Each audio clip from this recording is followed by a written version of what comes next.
Mengejutkan, inilah 3 berita politik terbaru hari ini. Berita pertama, gawat, Megawati marah soal perpanjangan masa jabatan presiden. Ini yang akan dilakukan. Usulan perpanjangan masa jabatan presiden kini masih terus disorot khalayak luas. Akan tetapi, usulan tersebut telah ditolak keras oleh Ketua Umum Partai Demokrasi Indonesia Perjuangan (PDIP) Megawati Soekarno Putri. Sebagai Ketua Umum dari partai pengusung Presiden Joko Widodo, Megawati menolak usulan tersebut lantaran dinilai melanggar konstitusi.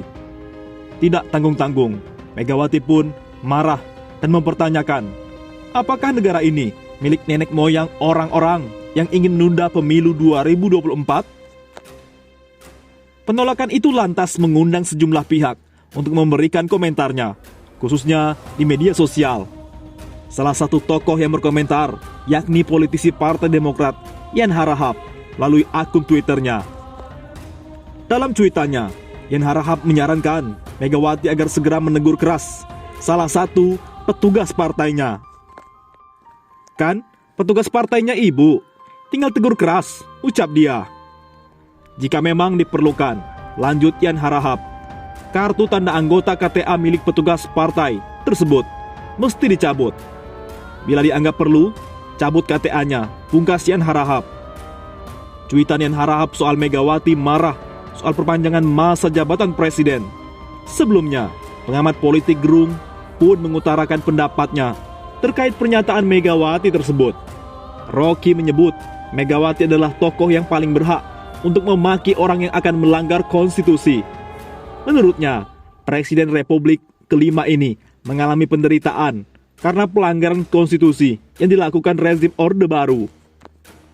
Netizen pun lantang berkomentar, pura-pura dalam perahu, pura-pura tidak tahu. Semua orang sudah tahu dengan Mak Banteng, dia pengurus partai moncong. Masa nggak tahu? Seolah-olah partainya bersih. Masyarakat nggak mau dibohongi lagi, Bu. Netizen lain angkat bicara, golongan ini jualannya radikal-radikul. Semua yang bertentangan politik dibilang radikal. Padahal kelompok ini yang mau mengubah Pancasila dan sekarang mau mengubah undang-undang dan konstitusi. Siapa yang radikal? Coba. Berita kedua, gawat, serukan kepung istana.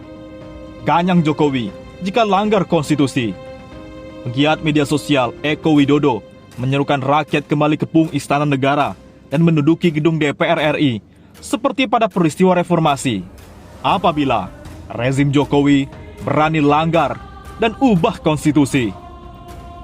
Adapun seruan Eko Widodo kepada rakyat untuk kepung istana apabila rezim Jokowi langgar konstitusi itu, ia sampaikan lewat cuitan di Twitternya Eko Boy 2. Lihat pada Senin 7 Maret. Dalam cuitannya itu, Eko Widodo awalnya menyerukan rakyat untuk turun lagi ke jalan dan mengepung istana serta menduduki gedung DPR RI. Turun lagi ke jalan, kepung istana, duduki gedung DPR, tweet Eko Widodo. Eko dalam cuitannya itu juga menyertakan 2 foto tangkapan layar momen saat mahasiswa dan rakyat mengepung gedung MPR DPR pada peristiwa reformasi di tahun 1998 silam. Lebih lanjut, Eko Widodo menyebut rezim pemerintahan Presiden Jokowi sebagai pengkhianat reformasi apabila berani melanggar atau mengubah konstitusi. Adapun jika Presiden Jokowi berani melakukan pelanggaran maupun mengubah konstitusi itu, kata Eko, maka ia menyerukan kepada rakyat untuk mengganyang rezim Jokowi.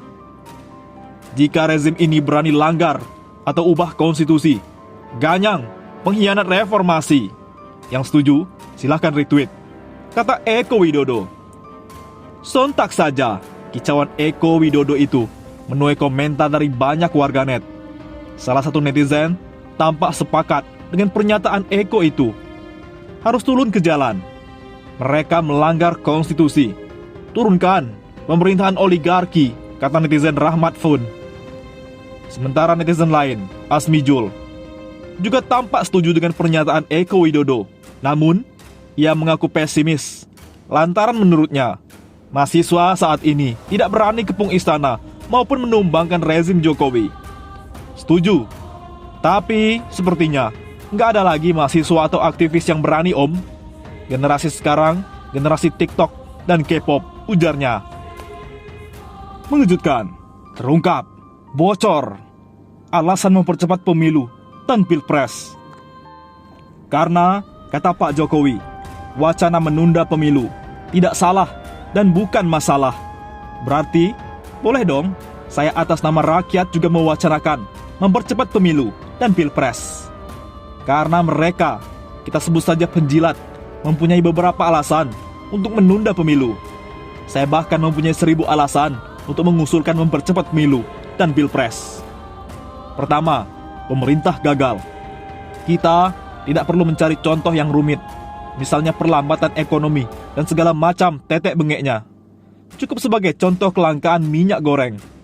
Urusan yang seharusnya sangat sederhana ini menjadi rumit karena pemerintah gagal menertibkan para pengusaha khususnya cukong, pemilik kebun sawit dan pabrik minyak goreng. Padahal para cukong tersebut menanam sawit di lahan milik negara, ratusan ribu bahkan jutaan hektar. Tapi pemerintah sekarang gagal mengatur para cukong-cukong sialan yang sudah puluhan tahun menikmati sumber daya alam negeri ini. Kedua, pemerintah kacau. Contoh kekacauan administrasi negara adalah ketika berkali-kali perintah dan kemauan presiden malah dimentahkan oleh menterinya sendiri. Bagaimana bisa nasib 250 juta lebih rakyat di tangan pemimpin yang tidak memiliki kekuasaan di tangannya, tapi atas kemauan orang lain atau orang yang lebih berkuasa dari dirinya? Kalau saja saya bukan warga negara Indonesia, katakanlah saya warga Rusia, saya mungkin berpikir kalau presiden itu adalah sosok tegap. Sekarang sudah mulai layu, berkumis, yang selalu petantang-petenteng ala preman terminal bus itu. Kecuali saya warga negara Ukraina, mungkin baru tebakan saya benar, karena presiden saya juga bekas pelawak. Ketiga, pemerintah melawak.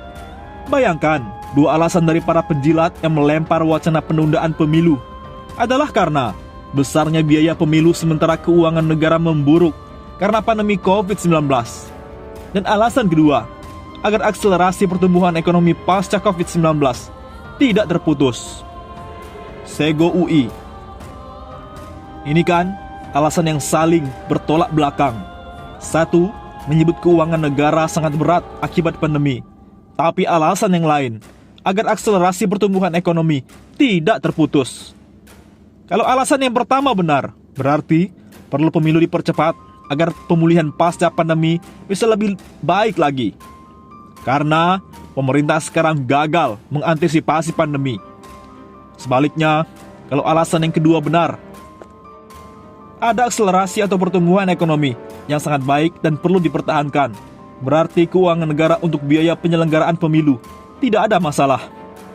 Apalagi mengingat ngototnya pemerintah untuk tetap memindahkan ibu kota negara ke Kalimantan. Berarti negara memiliki dana ratusan triliun. Padahal pemindahan IKN bukan produk konstitusi, sedangkan pelaksanaan pemilu adalah perintah konstitusi. Jadi, pemerintah sedang melawak kalau mau menunda pemilu dengan alasan tidak ada biaya, tapi di sisi lain menggelontorkan ratusan triliun untuk pemindahan ibu kota negara baru. Keempat, pemerintah provokator. Saya pikir baru di era pemerintahan sekarang, rakyat tidak benar-benar terbelah. Sampai ada sebutan cebong dan kampret, sebutan kadrun alias kadal gurun, dan biran alias babi comberan. Semuanya tidak terlepas dari politik belah bambu yang dimainkan hampir semua jajaran pemerintah. Menuduh semua rakyat yang dianggap oposisi sebagai kelompok radikal. Bahkan, militer yang di zaman Orba sekalipun sangat solid, sekarang petinggi militernya cuma bisa bermain kata, kodran kadrun, dan radikal radikul. Kelima, pemerintah bodoh. Anak-anak bangsa kita sebenarnya sangat pintar, berkali-kali terpilih dan menjuarai berbagai ajang bergensi. Tapi herannya, berkali-kali pemimpin yang terpilih memiliki IQ pas-pasan. Makanya, berkali-kali mengeluarkan kebijakan yang sangat membagongkan. Misalnya, membuka keran impor ketika panen raya petani, membeli tanah milik sendiri. Oh lupa, ini kerjanya kenalan presiden. Membeli perusahaan dari perusahaan yang sebentar lagi seharusnya menjadi milik negara.